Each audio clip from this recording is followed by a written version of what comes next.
तो देखो बच्चों, अपना जो चैप्टर चल रहा है वो है कार्बोनिल यौगिक, और इसमें जो टॉपिक चल रहा है वो है एल्डिहाइड और कीटोन बनाने की विधियां। अभी तक हमने कुछ विधियों का डिस्कशन किया है। आज और जो भी विधियां प्रयुक्त होती हैं एल्डिहाइड और कीटोन बनाने के लिए, उनको हम डिस्कस करेंगे। तो स्टार्ट करते हैं। और नेक्स्ट मेथड है from calcium salt of carboxylic acids.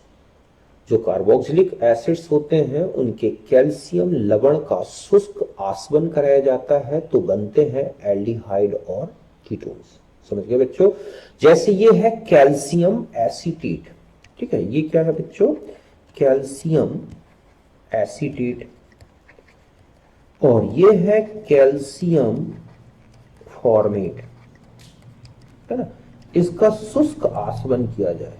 शुष्क आसवन का मतलब ये है कि डायरेक्ट ये सॉल्ट लिया जाए, ये सॉलिड स्टेट में होता है, और इसको गर्म किया जाए। तो ऐसा करने से क्या होगा कि इस तरह से यहां से आप देख रहे हैं कि ये है पार्ट 2 कैल्शियम का, और 2 कार्बोनेट ग्रुप निकल गए, मतलब 2 मोल कैल्शियम कार्बोनेट निकल गया। तो ये बचा यहां से मिथाइल ग्रुप, और यहां से बच रहा है फॉर्माइल ग्रुप। तो ये जो बन गया, ये क्या बन गया हमारा? एसिटाल्डिहाइड। कि अगर हम कैल्शियम एसीटेट को कैल्शियम फॉर्मेट के साथ हीट करें, दोनों को मिला के, तो हमें एल्डिहाइड एसिटाल्डिहाइड की वेपर प्राप्त होगी। दूसरा है कि अकेला कैल्शियम एसीटेट को ही हीट कर दिया जाए तो क्या होगा बच्चों? ठीक है, तो कैल्शियम एसीटेट को अकेला हीट करेंगे तो यहां से भी CaCO3 इस तरह से निकल जाएगा और बनेगा कीटोन। तो यहां पर जब अकेले शुष्क आसवन किया जाता है सॉल्ट का, तो फॉर्मेट के अलावा किसी भी सॉल्ट को आप हीट करोगे कीटोन ही बनेगा। केवल कैल्शियम फॉर्मेट को अगर हीट कर दें तो फॉर्मल्डिहाइड बन जाएगा। बाकी किसी भी बड़े एल्डिहाइड को बनाना है तो हम फॉर्मेट को छोड़कर किसी भी कैल्शियम एसीटेट का अकेला शुष्क आसवन कर दें तो कीटोन बनेगा। तो यहां क्या बन गया? फॉर्मल्डिहाइड। यहां क्या बन गया? एसीटोन। अगर हम कैल्शियम बेंजोएट ले लें और उसको किसके साथ ट्रीट कर दें? कैल्शियम फॉर्मेट के साथ, तो बनेगा बेंजल्डिहाइड। और इसी को अकेला हीट कर दें तो बन जाएगा C6H5CO C6H5 बेंजोफिनोल। तो ये एक ऐसी मेथड है जिससे आप एल्डिहाइड, कीटोन्स, एलिफेटिक, एरोमेटिक सभी बना सकते हैं। ये क्या है बच्चों? कैल्शियम बेंजोएट, इस तरह से। तो ये है dry distillation of calcium salts of carboxylic acids, ठीक है, जिससे हम एल्डिहाइड और कीटोन्स बना सकते हैं। इसके अलावा कार्बोक्सिलिक एसिड के भी डायरेक्ट, ठीक है, डिकम्पोजिशन से या हीटिंग से भी एल्डिहाइड कीटोन्स बनाए जा सकते हैं बच्चों। ये है कार्बोक्सिलिक एसिड, 2 मोल लिए जाए तो यहां से ये निकल गया H2O, यहां से निकल गया ये CO2, तो क्या बन गया? एसिटाल्डिहाइड। ठीक इसी तरह से ये H2O निकाल दो, ठीक है, यहां से CO2 निकाल दो, तो इस तरह से बेंजल्डिहाइड। और ये प्रेजेंस होती है MnO, ठीक है। तो इस तरह से MnO की प्रेजेंस में हम क्या बना सकते हैं? इन कार्बोक्सिलिक एसिड के डिस्टिलेशन से बना सकते हैं एल्डिहाइड्स एंड कीटोन्स। यहां तक बात क्लियर है अच्छी तरह से? फिर हम आ जाते हैं फ्रॉम एसिड क्लोराइड।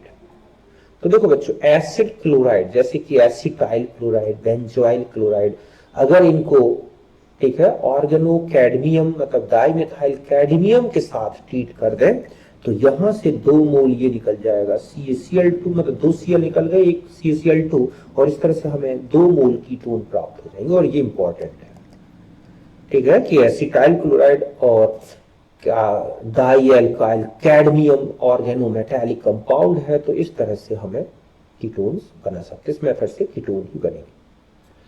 फिर हम आ जाते हैं एरोमेटिक एल्डिहाइड के बारे में। कुछ एरोमेटिक, ये क्या है? एरोमेटिक एल्डिहाइड, ठीक है। तो एरोमेटिक एल्डिहाइड बनाना है मतलब बेंजल्डिहाइड, तो एक मेथड जो सबसे ज्यादा इंपॉर्टेंट है और वो है इटार्ड रिएक्शन।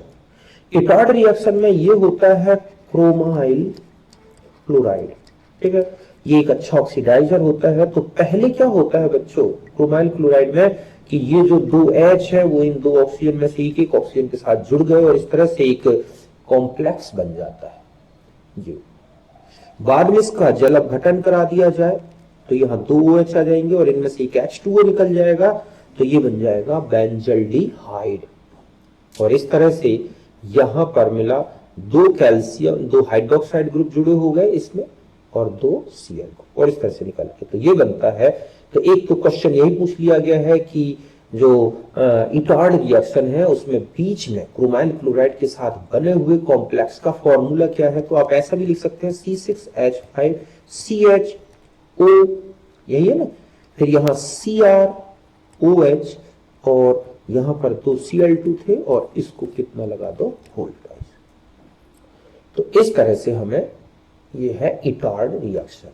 ठीक इसी तरह से टॉलुइन लिया जाए और CrO3 और एसिटिक एनहाइड्राइड की प्रेजेंस में हीट कर दे तो इस तरह से ये एक कंपाउंड बनेगा, एसिटाइलेशन जैसा हो गया। और बाद में हाइड्रोलाइज कर दे तो 2 मोल एसिटिक एसिड हट जाएंगे, 2 OH आएंगे, बाद में एक H2O निकलेगा और ये बन जाएगा बेंजल्डिहाइड। ठीक इसी तरह से टॉलुइन को पहले क्लोरीनेशन कराया जाए लाइट की प्रेजेंस में, एक एलाइलिक सब्स्टिट्यूशन जैसा, तो 2 Cl आ गए, QH एक्वस से रिएक्शन कर दें और एक H2O निकाल दें तो ये बन जाएगा बेंजल्डिहाइड, है ना।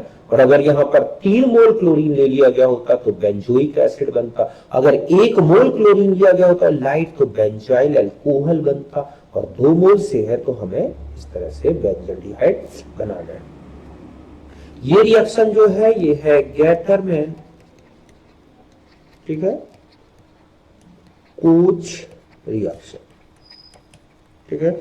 और ये जो है रिएक्शन ये है गैटरमैन एल्डिहाइड सिंथेसिस। तो देखो इसमें नॉर्मली में वैसे तो मैकेनिज्म अलग है, आप इसको यहां एंटर करा दें तो बेंजल्डिहाइड, यहां इन दोनों की रिएक्शन से क्या होता है HC, ठीक है, डबल यहां पर एक क्या जुड़ जाएगा क्लोराइड और डबल बॉन्ड NH, बाद में ये जो क्लोराइड है ये निकाल देगा इसको, तो ये बन जाएगा एक एल्डिनीन, बेंजल्डिनीन, जो कि हाइड्रोलाइज्ड होके और बदल जाएगा बेंजल्डिहाइड। तो ये है गैटरमैन एल्डिहाइड सिंथेसिस, ये है गैटरमैन कोच रिएक्शन, है ना। तो इस तरह से ये है इटार्ड रिएक्शन। और अगर बेंजीन वलय में चाहे कितनी भी बड़ी श्रृंखला साइड में जुड़ी हो, अगर उसमें एक भी अल्फा हाइड्रोजन है और किसी स्ट्रॉन्ग ऑक्सीडाइजर का यूज किया गया है जैसे KMnO4QH K2Cr2 तो ये हमेशा बेंजोइक एसिड बनाता है। ये हम बेंजोइक एसिड में भी देखेंगे, लेकिन इन जो है एक मॉडरेट ऑक्सीडाइजर यूज किए जाए तो ये बेंजल्डिहाइड ही बनाएगा।